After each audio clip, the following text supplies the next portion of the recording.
बुद्धि की औकात तो देखे, एक भीख मांगने वाला। और look at our prime minister जो थे साबिका, उनके यूके के प्राइम मिनिस्टर जो है उनके साथ पिक्चर उतरवाने के लिए बायसे फख्र फील करते थे। पड़ोसी मुल्क हिंदुस्तान कैसा मुल्क है हमारे लिए? हमारा तो दुश्मन ही है ना। मतलब अभी भी दुश्मन है। हाँ। पक्का दुश्मन है।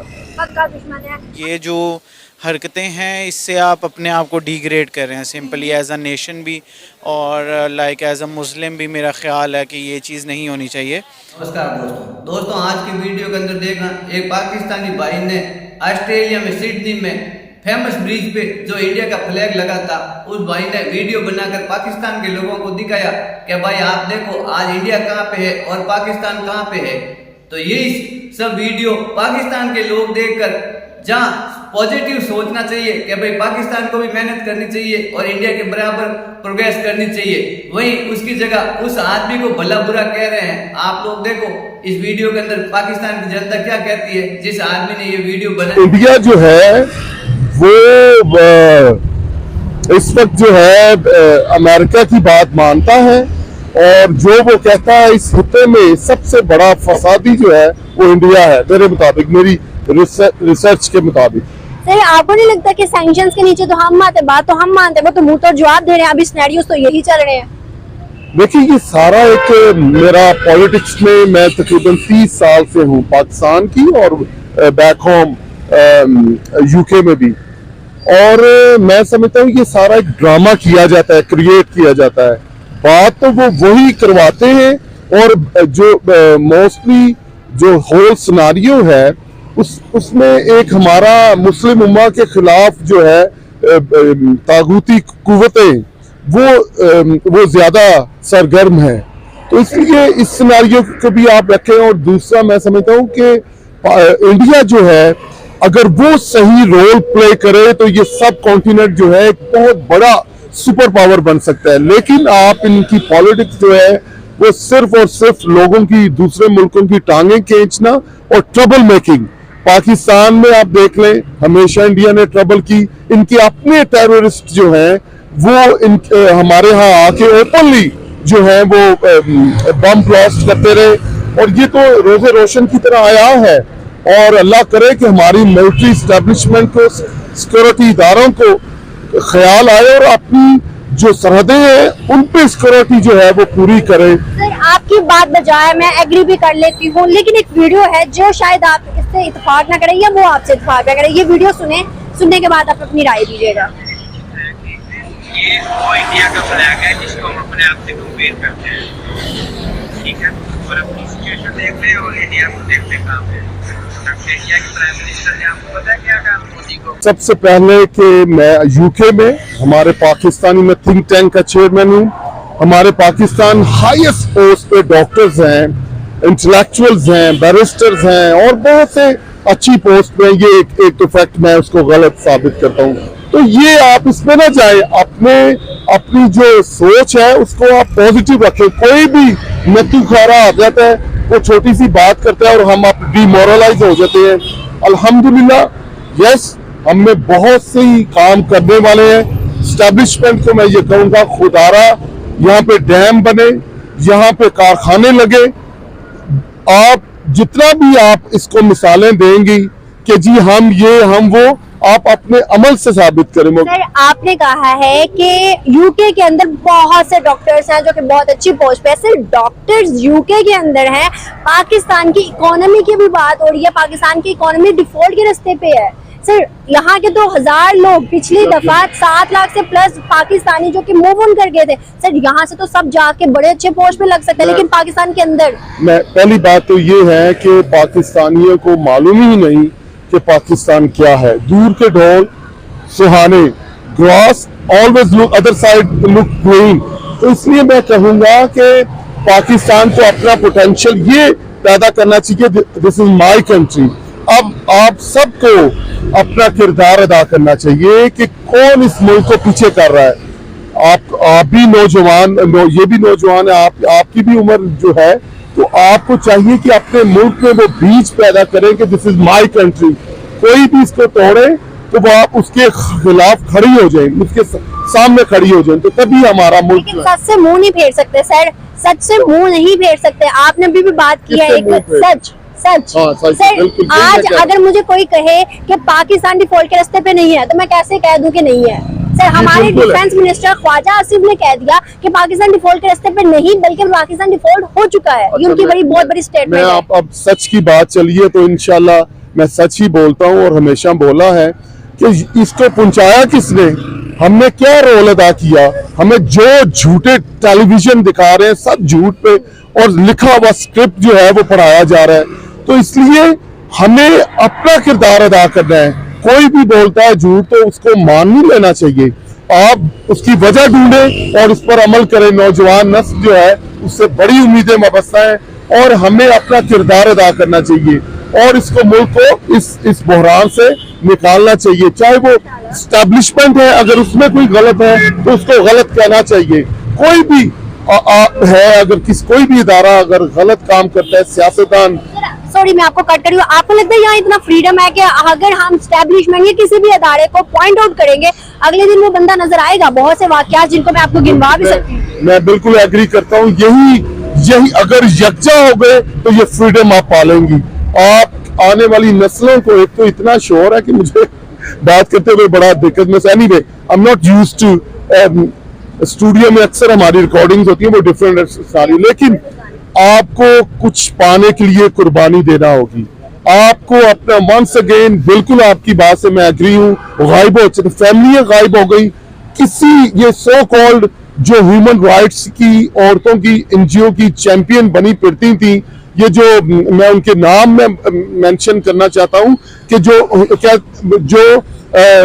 वो जो एजेंडा इन्होंने गेइज्म पे बात करती हैं और दूसरा जो ट्रांसजेंडर पे बात, बड़ा ह्यूमन राइट्स कहाँ है वो जो ह्यूमन राइट्स की वो चैंपियन जिन्होंने आज जो जुल्म हुआ औरतों पे, कभी मैंने अपनी होश में कभी पहले नहीं देखा, कोई बाहर नहीं आया। तो इसलिए हमें सच और हक की बात करना होगी और सलाम उनको करना पड़ेगा। सलाम उन पे तख्त भी जिन्होंने कहा जो तेरा हुक्म, जो तेरी रजा, जो तू चाहे। अभी आपने कहा कि मोदी भीख मांगने वाला, हाँ। और कहाँ से प्राइम मिनिस्टर आ गया? और सर सुने, सर एक मिनट पूरी बात करने दे। उसके बाद अब मेरा सवाल आपसे ये है कि अगर मैं मानती हूँ कि मोदी, प्राइम मिनिस्टर नरेंद्र मोदी को अगर हम देखें तो चाय की पत्ती बेचते थे, वो प्राइम मिनिस्टर बन गए। अब यहाँ पर सवाल ये पैदा होता है, यूएन के अंदर हमारे प्राइम मिनिस्टर जाके स्टेटमेंट देते हैं, बेगर्स कांट बी चूजर्स, हमारे प्राइम मिनिस्टर थे उसके शहबाज शरीफ थे। और उसके अलावा उनकी ये स्टेटमेंट थी कि मैं भीख नहीं मांग रहा, मैं इमदाद नहीं चाहता, मेरे मुल्क के हालात नहीं ठीक, मैं सब दुनिया से कहता हूं कि टेरर को खत्म किया। ऐसी उन्होंने स्टेटमेंट दी थी यूएन के अंदर बैठ के। सर आप मुझे बताएं, हम अपने प्राइम मिनिस्टर को देखें और नरेंद्र मोदी को देखें, अगर वो भीख मांगने से आए हैं तो हम तो अपने प्राइम मिनिस्टर जो कि वेल एजुकेटेड है वो जाके यूएन के अंदर हमारे पाकिस्तान की इमेज क्या बना रहे हैं? एब्सोल्युटली। देखिए मैंने पहले क्या कहा कि सच बोलना होगा, चाहे मेरा भाई भी खड़ा है या बेटा भी खड़ा है, अगर वो गलत कर रहा है सगल। ये शहबाज शरीफ ने इतनी गलत स्टेटमेंट दी है कि मैं समझता हूं कि उसने बल्कि बताया कि मुझे किसने ये कहा गया, ऑलवेज वेस्ट जो है वो आपको डिमोरलाइज करेगा, और आपको उन्होंने स्टेटमेंट दी, वही लोग लेके आए और उन्होंने वो स्टेटमेंट दे दी। तो इसलिए हमें सच की बात ये बिल्कुल उसे नहीं था कहना चाहिए। अल्हम्दुलिल्लाह मैं आपको सलाम पेश करता हूं कि यहाँ पे ऐसी फैमिली है जो भूख अफलास में निकली लेकिन उन्हें गायब कर दिया गया। अल्लाह करे कोई मूसा बनकर निकले और हमारी कौम जो है, बल्कि हम सबको मूसा बनकर निकलना चाहिए और हक का साथ। मिलिट्री में भी बड़े बड़े अच्छे लोग हैं, उनको अपना किरदार अदा करना चाहिए। आप जुडिशरी का हाल देखें, जुडिशियल सिस्टम का हाल देखें, अल्लाह ही पनाह मांगता हूं। तो इसलिए इदारों में मैंने तो हमेशा कहा है, जब तक इदारों में सफाई ना होगी तब तक ये मुल्क आगे ना बढ़ेगा। पाकिस्तान अवाम मजलूम की निगाह से है और हुक्मरान जो है वो जालिम की निगाह से उन्हें देखा जा रहा है। बस इतना सा ही मैं आपको कहना चाहूँगा। भारत की बात करें, उन्हें उनकी जो गवर्नमेंट है वो सपोर्ट कर रही है, प्रमोट कर रही है हर तरफ। आप एक्सपोर्ट्स देख लें, उसके अलावा आप दुनिया में डॉक्टर्स वगैरह देख लें, इंजीनियर्स देख लें, वो इंडिया अपने बहुत बढ़ा चढ़ा के अपनी जो पब्लिक है, जो उनके थोड़े बहुत जो जितने भी लोग पढ़े हैं उन्हें आगे लेके आ रही है, दिखा रही है कि हमारा मुल्क में ये है। और हमारे यहाँ पे जो दिखाया जा रहा है वो आप 9 मई के बाद आप देख ही रहे हैं, पकड़ा धकड़ मार कुटाई। सिर्फ बाहर के ममालिक अगर हम बात करते हैं कि वो दिखा रहे हैं, बाहर के ममालिक मांगते हैं क्वालिटी। अब हर कोई पाकिस्तान नहीं है कि बस जो आया वो आ गया। बाहर के ममालिक को चाहिए क्वालिटी जो उनके बिजनेस को आगे प्रमोट करे, जो उनकी कंट्री को आगे प्रमोट करे, फिर ख्वाह वो पाकिस्तानी हो, फिर ख्वाह वो इंडियन हो या किसी भी मुल्क से ताल्लुक रखते हो, उनको चाहिए टैलेंट। अगर हम बाहर के ममालिक की बात करें, इस वक्त हमें पाकिस्तानी वहाँ पर बड़ी बड़ी गद्दियों पर नजर आते हैं या फिर इंडियंस? मैम पाकिस्तानी भी जो है बाहर के मुल्कों में भी पॉलिटिक्स वगैरह करते रहे, जैसे ये आप इनका। अगर हम हेड की बात करें, अगर हम किसी प्राइम मिनिस्टर प्रेसिडेंट की बात करें, हमें अभी तक कोई पाकिस्तानी नजर क्यों नहीं आया? क्योंकि वहाँ पे लूटने का कोई निज़ाम ही नहीं है। लूटने का निज़ाम हो तो यहाँ पे पाकिस्तान में सियासतदान कोई ना नजर है, वहाँ पे तो पैसे ज्यादा हैं, करेंसी हैवी है, वहाँ पे लूटने का निज़ाम वो होने नहीं देते, जेल दे देते हैं। यहाँ पे वो ऐसा है नहीं। वो आपने जैसे ये पनामा में जिन जिन का नाम आया उन्होंने रिजाइन देकर इस्तीफे दे दिए कि हम इस के काबिल नहीं है, ये आप लोगों ने हमें इस चीज का हम पकड़े गए हैं नहीं।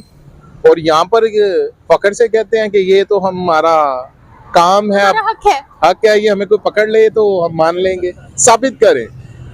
अब साबित कौन करेगा? साबित के लिए जिन्हें बिठाया है खुद ही बिठाया। साबित वालों को ये यहाँ पे वो है कि खुद ही मुल्जिम और खुद ही हाकिम है। अब मुझे बताएं, खुद ही मुल्जिम खुद ही हाकिम और इंसाफ कहाँ पर है? एक आखिरी सवाल आपसे यहाँ पर ये पूछना चाहूंगी, जो यहाँ पर रूल ऑफ लॉ की जो रह गई है हैसियत, या यहाँ पर रूल ऑफ लॉ की जो इस वक्त सिचुएशन है वो आपने बयान कर दी है, लेकिन अगर हम बात करें इस वक्त बैरूनी ममालिक की, क्या लगता है पाकिस्तान अपनी इमेज, अपनी शाख को किस तरह से बाहर के मुल्कों में ठीक कर सकता है? क्या कहेंगे? और हम स्पेशली इंडिया को मात कैसे दे सकते हैं? कैसे हम टॉप 5 इकोनॉमीज में इंक्लूड हो सकते हैं? जैसे खान साहब ने एक्सपोर्ट अपने 10 पॉइंट पे लेकर गए थे, उस तरह अपनी एक्सपोर्ट बढ़ाएं, अवाम को रिलीफ दें, कम से कम गरीब आदमी को इंसान समझे। जब ये गरीब आदमी को इंसान समझेंगे तो वो एफर्ट करेगा, मेहनत करेगा, एक्सपोर्ट बढ़ेगी, वो खाना खाएगा। और कब बढ़ती है सर?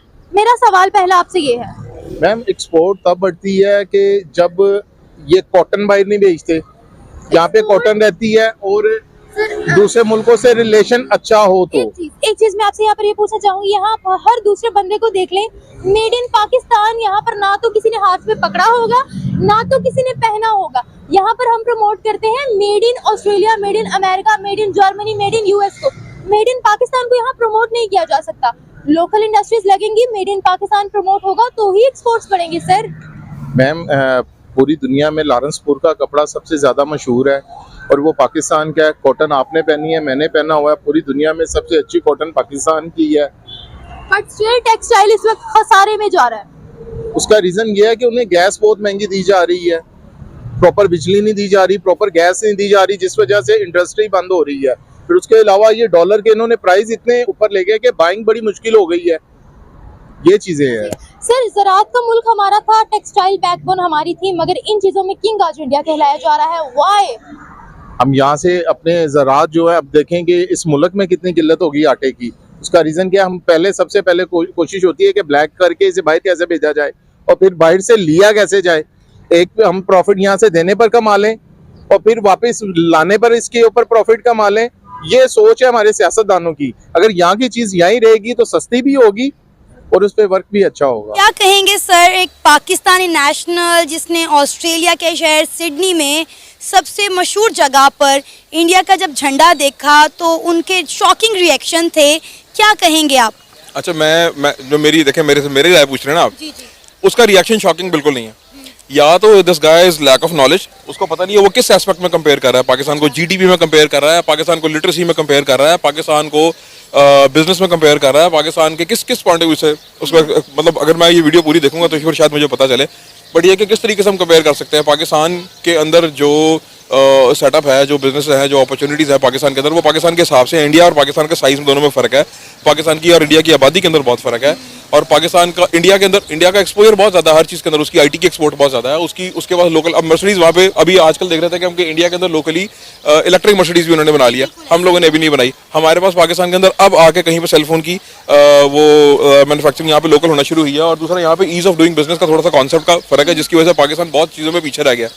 बांग्लादेश और इंडिया, बांग्लादेश पाकिस्तान का पार्ट था, बांग्लादेश पाकिस्तान से टूटा, दोनों इंडिया से टूटे। आज पाकिस्तान की सिचुएशन ये है कि बांग्लादेश से भी पाकिस्तान पीछे है। हमारे रीजन के अंदर आप ये देख लीजिए, बाकी एशिया के अंदर पाकिस्तान की जो करेंसी है ना वो वर्स्ट परफॉर्म कर रही है। तो अगर आज के पॉइंट ऑफ व्यू से कंपेयर किया जाए ना तो इंडिया तो पाकिस्तान से बेहतर है ही। सर, उन्होंने जिस मतलब सोच ऑफ माइंड के साथ ये वीडियो बनाई, उन्होंने कहा कि देखें आज इंडिया कहां से कहां पहुंच गया, आलमी सतह पर उसकी कितनी कदर है और हमारी कंट्री आज कहां पर स्टैंड कर रही है। उसने कहा खुदा का वास्ता है हमारे प्राइम मिनिस्टर शहबाज शरीफ, वो सोचें, अपने मुल्क के बारे में सोचें। जो भी लीडर आया उसने कभी भी पाकिस्तान के लिए काम नहीं किया और इंडिया के लीडर्स ने इंडिया को कहां पर कहां पहुंचा दिया। आज मतलब इतने बड़े मुल्क के अंदर वहां उनका फ्लैग जो है, उनका तिरंगा जो है वो लहरा रहा है। पाकिस्तान का आप टर्की जाए, पाकिस्तान का फ्लैग टर्की के अंदर लहरा रहा होता है, खैर ठीक है, बहुत जगहों के ऊपर है। हाँ, ये है कि इस तरह के बड़े कंट्री के अंदर वो लहरा रहा है। अब ये बात ये कि वो किस बिल्डिंग के ऊपर लगा हुआ है, वो एक उसका सियाको सबाक थोड़ा सा देखना होगा। हार्बर ब्रिज है सिडनी का सबसे मशहूर ब्रिज, उस पे लगा हुआ। अब वो वो किस कॉन्सेप्ट से लगाया है, वो उसका थोड़ा सा बैकग्राउंड पता चले। इसने तो खाली फ्लैग लगा हुआ देख लिया और उसके ऊपर से अपने आप को इंफीरियरिटी। मुझे लगता है वीडियो गौर से नहीं सुनी। उन्होंने बताया है कि नरेंद्र मोदी साहब जो हैं वो ऑस्ट्रेलिया विजिट के लिए गए थे और वहां पर इस तरह से जो है इंडिया का झंडा लहराया गया, इंडिया का तिरंगा लहराया गया। आपने देखा कभी कि पाकिस्तान के 14 अगस्त के ऊपर बुर्ज अल खलीफा के ऊपर पाकिस्तान का फ्लैग पूरा लगाया जाता है, ठीक है ना? वो इंटरनेशनल सिटी जहाँ पे लोग जाते हैं, तो हम तो वो कोई और बंदा, और फिर उसके बाद 15 अगस्त को इंडिया का भी लगा देते हैं, फिर किसी और कंट्री का फिर उसके ऊपर भी लगा देते हैं। तो वो उसके विजिट के लिए, उसके वेलकम के लिए लगाया होगा। तो ये अपने क्यों एकदम से इन्फीरियरिटी कॉम्प्लेक्स के अंदर आ गया? आप अपने कंट्री के अंदर जो, ऐसा नहीं है कि बिल्कुल भी कि हमारे कंट्री के अंदर बिल्कुल ही कुछ भी नहीं है, बहुत सारी हमारे कंट्री के अंदर चीज़ें हैं। मेड इन पाकिस्तान चीज़ें बहुत पसंद की जाती हैं। बाहर के मुल्क में जाए, मेड इन पाकिस्तान, मेरा टेक्सटाइल से ताल्लुक है, बाहर के कंट्री में जाके देखे, टॉप ब्रांड्स के ऊपर मेड इन पाकिस्तान के लेबल लगे होते हैं। पाकिस्तानी कॉटन को बहुत लोग पसंद करते हैं, पाकिस्तानी क्राफ्ट्समैनशिप को बहुत लोग पसंद करते हैं। तो मेरे ख्याल से उसको एप्पल टू एप्पल कंपेयर करना चाहिए। उसको सर्टन इंडस्ट्री के अंदर हाँ, उसकी डेमोक्रेसी हमारी डेमोक्रेसी से बहुत बेहतर है। इंडिया की डेमोक्रेसी उसकी स्टेबल भी है, हमारी इनस्टेबल है डेमोक्रेसी, जिसकी वजह से हमारे पास यहाँ पे ईज ऑफ डूइंग का बिजनेस का फर्क है और बहुत सारी चीज़ें जिसके अंदर हम थोड़ा पीछे रह गए। यस, हम पीछे रह गए, लेकिन इसका मतलब ये नहीं है कि हम लोग किसी इन्फीरियरिटी कॉम्प्लेक्स के अंदर हैं। हम लोग के अंदर भी यहाँ पे बड़ा टैलेंट है, हमारे यहाँ पे बड़ी बहुत सारी चीज़ें जिसके अंदर हम ऊपर जा सकते हैं। तो क्या आप इस चीज़ को एग्री नहीं करते कि इंटरनेशनली जो रिस्पेक्ट, जो वैल्यूज इंडिया और इंडियन पीपल्स को दी जाती हैं वो पाकिस्तानियों को नहीं मिलती? इंडिया भी बहुत रिच इन कल्चर है। पाकिस्तान और इंडिया के कल्चर काफ़ी मिलते जुलते हैं। India is rich in culture. Indian अपनी पॉपुलेशन की वजह से, अपनी बिग मार्केट होने की वजह से बहुत सारे कंट्रीज़ का इंडिया के अंदर इंटरेस्ट है, जिसकी वजह से इंडिया को रिस्पेक्ट भी मिलती है। और क्यों ना मिले, ज़ाहिर इकोनॉमिक टाइज लोगों के इंडिया के साथ लगे हुए हैं। यस, इंडिया को रिस्पेक्ट मिलती है, पाकिस्तान से ज़्यादा रिस्पेक्ट मिलती है। पाकिस्तान जो है वो आजकल this country is known for terrorism, तो जबकि ऐसा इशू नहीं है। इंडिया को पाकिस्तान से रिस्पेक्ट ज़्यादा मिलती है, इन रियलिटी बात ये है। लेकिन इन्फीरियरिटी कॉम्प्लेक्स में किसी को नहीं आना चाहिए। पाकिस्तान अपने कैपेसिटी के अंदर इट्स एन अमेजिंग कंट्री। हम यहाँ पे रहते हैं, यहाँ पे इकोनॉमिक्स ठीक होने की जरूरत है, डेमोक्रेसी। तो दोस्तों, देखा आप लोगों ने जिस पाकिस्तानी भाई ने ऑस्ट्रेलिया के सिडनी में फेमस ब्रिज पे खड़े होकर पाकिस्तान वालों को और पूरी दुनिया को दिखाया कि भाई आज भाट कहाँ पे है। देखो, आज विदेशों के अंदर भाट की जय जयकार हो रही है और वही पाकिस्तान आपस में लड़ रहा है और आए दिन पाकिस्तान के अंदर हमले हो रहे हैं, धरना प्रदर्शन, हड़तालें हो रही है, पीएम हाउस चला रहे हैं, कोर कमांडर का बंगला चला रहे हैं। तो इससे पाकिस्तान की प्रोग्रेस नहीं होगी। और उस भाई ने पाकिस्तान को चेताया कि भाई आप लोग भी मेहनत करो और भारत की तर्ज पर दुनिया में आप लोगों का भी नाम हो, तो हम भी घमंड से पाकिस्तान की वीडियो बना सके। उसकी जगह आप लोगों ने देखा पाकिस्तान की सोच ही नेगेटिव है। उस बंदे ने सही बात बोली थी और सही वीडियो बनाई थी ताकि पाकिस्तान के लोगों को कुछ जागरूकता आ सके। उसी का उल्टा आज पाकिस्तान के लोग उसी आदमी को भला बुरा कह रहे हैं और लोग कह रहे हैं कि भाई ये हमारे पाकिस्तान को नीचा दिखा रहा है। अब ये सोचने का नजरिया है। आप लोग अगर सही सोचो तो वो लोग पाकिस्तान की असलियत दिखा रहे हैं, तो पाकिस्तान इससे ग्रो कर सकता है, पॉजिटिव माइंड रखे। और एक माइंड वो भी है, आप लोग नेगेटिव ले सकते हो कि भाई नहीं पाकिस्तान को नीचा दिखा रहा है, बस यही सोच है। पाकिस्तान शुरू से ही नेगेटिव सोचता आया है, इसी सोच के कारण आज पाकिस्तान ऊपर नहीं बढ़ा। पाकिस्तान के नेता तो खूब ऊपर बढ़ गए, लेकिन जो जनता पीछे पीछे दौड़ रही है, आज वो आटे के लिए लाइनों में लगी है और एक एक रुपए की मौत आज है। आज पाकिस्तान की इकोनॉमी कहाँ है? आज पाकिस्तान में डॉलर 300 पार हो गया। आज पेट्रोल डीजल आप लोग देखो, एक छोटी मोटी गाड़ी है वो भी पाकिस्तान में कोई आम आदमी नहीं ले सकता। और इन नेताओं को तो पता है कि भाई हम लोगों को तो यहाँ से पैसा समेट कर राजनीति करके बाहर जाना है, लेकिन ये लोग पाकिस्तान के लोग ये बात नहीं सोच रहे। अगर ये बात पाकिस्तान के लोग सोच ले और पॉजिटिव थिंक अपने दिमाग में रख ले, और एजुकेशन सबसे बड़ा मुद्दा है, बस ये नेगेटिव सोच का मेन कारण है पाकिस्तान के अंदर एजुकेशन नहीं है। इसीलिए लोग हमेशा एक दूसरी कंट्री को भला बुरा कहते हैं कि उनकी सोचने की क्षमता इतनी है, उन लोगों ने एजुकेशन है नहीं, पढ़ाई की नहीं है। तो आप लोगों ने देखा बस यही सोच है, इसी कारण पाकिस्तान पीछे रहा और आज दुनिया में मजाक का मुद्दा बन गया पाकिस्तान। दुनिया मजाक उड़ा रही है पाकिस्तान की, और पाकिस्तान के लोग भी खूब हंस-मौज के मजे ले रहे हैं। बस पाकिस्तान के लोगों में एक ही बात है, कोई भी बात करो तो इनके दिमाग में है भाई हमें जज्बा है, लेकिन इन लोगों को पता नहीं है आजकल दुनिया इस सदी में जज्बे से नहीं माइंड से काम चलता है, और पढ़ाई सबसे ज्यादा जरूरी है। अब के जमाने में जज्बा नहीं, जज्बे के साथ में पढ़ाई भी चाहिए, क्यों कोई भी काम होता है दिमाग से होता है। जज्बा जहाँ खड़ा रह जाता है वहां दिमाग से दुनिया आगे चली जाती है, और यही आज पाकिस्तान के साथ हो रहा है। तो आप लोगों ने देखी, बढ़िया वीडियो थी, और मैं तो उस पाकिस्तान के भाई को सैल्यूट करता हूँ। उस बंदे ने सही सोच के साथ वीडियो बनाई थी, पाकिस्तान को अपनी औकात दिखाई थी कि भाई आप लोग देखो आज इंडिया की जय जयकार हो रही है विदेशों के अंदर, कोई भी देश में चले जाओ और आज पाकिस्तान का झंडा तो अलग, पाकिस्तान के लोगों को भी एयरपोर्ट पे चेक करके बाहर भेज दिया जाता है। लेकिन पाकिस्तान के लोगों की अब सोच है कि इनमें एजुकेशन है नहीं, तो बिना एजुकेशन के बस इनकी सोच ही इतनी है। तो अगर ये वीडियो आप लोगों को अच्छा लगा है तो मेरे चैनल को लाइक करना, शेयर करना और सब्सक्राइब करना। मैं मिलता हूँ आपको एक ऐसी इंटरेस्टिंग वीडियो में।